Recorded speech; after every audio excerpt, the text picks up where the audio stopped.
Hey, it's Alex with ALX Rods, and I was at the lake the other day, and I had a younger angler ask me when should he invest in higher dollar or higher value fishing equipment, and that's a question that I get a pretty good bit from newer anglers, anglers that have become more experienced, anglers that are looking to up their game and looking for performance differences.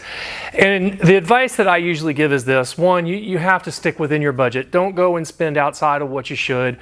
That's a big reason why we offer our 4 different rod series, and we put the same amount of love and care into every rod that we build, because whether you're buying a $150 rod or a $350 rod, it shouldn't matter. It should still be a really good rod, and that's what we want our name to be known for, and we want you to be able to count on that.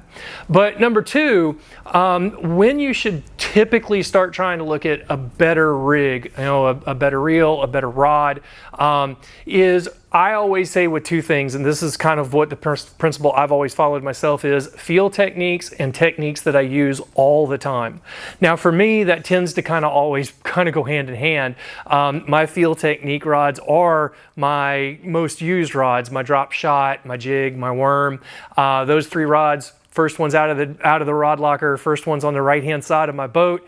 Always know where they are, always rigged up, always ready to go. So for me, making that investment in a little higher dollar rod is worth it. I'm using it a lot, but I'm also relying on it a lot.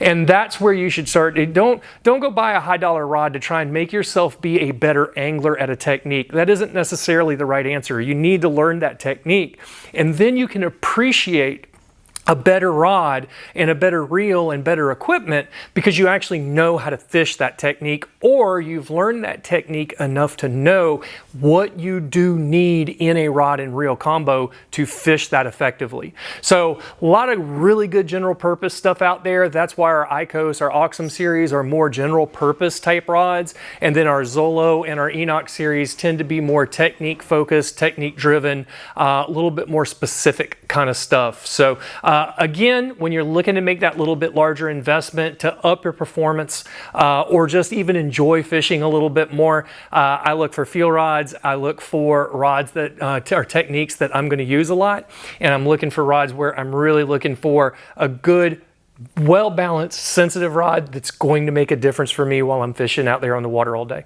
So, hey, if you have any questions, just give us a call. We're always here to help. We want to make sure that you get pointed in the right direction, because if you have the right equipment, you're going to have the confidence to be able to go out on the water and catch more fish. So, look forward to talking to you. Give us a call.